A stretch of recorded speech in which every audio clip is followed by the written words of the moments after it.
हलानी मां ख़बर ईंदा हलो त हलानी भरिसां ॻोठ कमाल खान सोलंकी में वहीद ख़ासकेली तरफ़ां वॉलीबॉल टूर्नामेंट कराई वई, जंहिं में 8 टीमुनि Zoeb Alepoto club, Waqar Khaskheli club, Amjad Solanki club, Saleem Khaskheli club समेत ॿियनि क्लबनि हिसो वरितो, जंहिं में हर गेम 20 पॉइंटुनि जी थी हर हिक जा पाण में राउंड खेॾिया विया। बहितरीन रांदि बावजूद सजाद सोलंकी ऐं वहीद ख़ासकेली विच में फाइनल थी, जंहिं में सख़्त मुक़ाबले बावजूद सजाद सोलंकी जे बहितरीन रांदीगर अज़हर ख़ासकेली, एजाज सोलंकी, लालू उर्फ इब्रार गाॾई बहितरीन रांदि कंदे वहीद सोलंकी जी टीम खे शिकस्त ॾेई फाइनल जी ट्रॉफी पंहिंजे नाले करे वरिती, जंहिं में महिमान ख़ासि वार्ड नंबर 4 जे काउंसलर अनवर सोलंकी, मंसूर आलेपोटो, आशिक अली चांग ऐं ॿियनि शिरकत कई। खटियल टीम खे ट्रॉफी ऐं कैश पिण इनाम ॾिना। शौकीननि वॾे अंग में शिरकत कई। Soomro 3D wallpaper and PVC panel shop दे रहा है सबसे अच्छी सर्विस, बेहतरीन क्वालिटी के आला मयार वॉलपेपर और सीलिंग खूबसूरत डिजाइन और कलर्स में दस्तयाब है। हर किस्म के PVC वॉलपेपर्स और सीलिंग लगवाने के लिए हमसे राब्ता करें।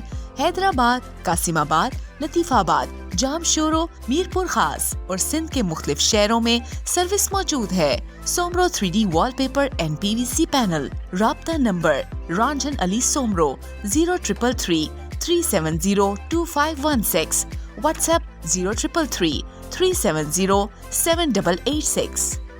मज़ीद ख़बरनि ऐं तफ़सीलात लाइ विज़िट कयो असांजी वेबसाइट www.awamiNewsHD.com ऐं ॾिसंदा रहो अवामी न्यूज़ HD।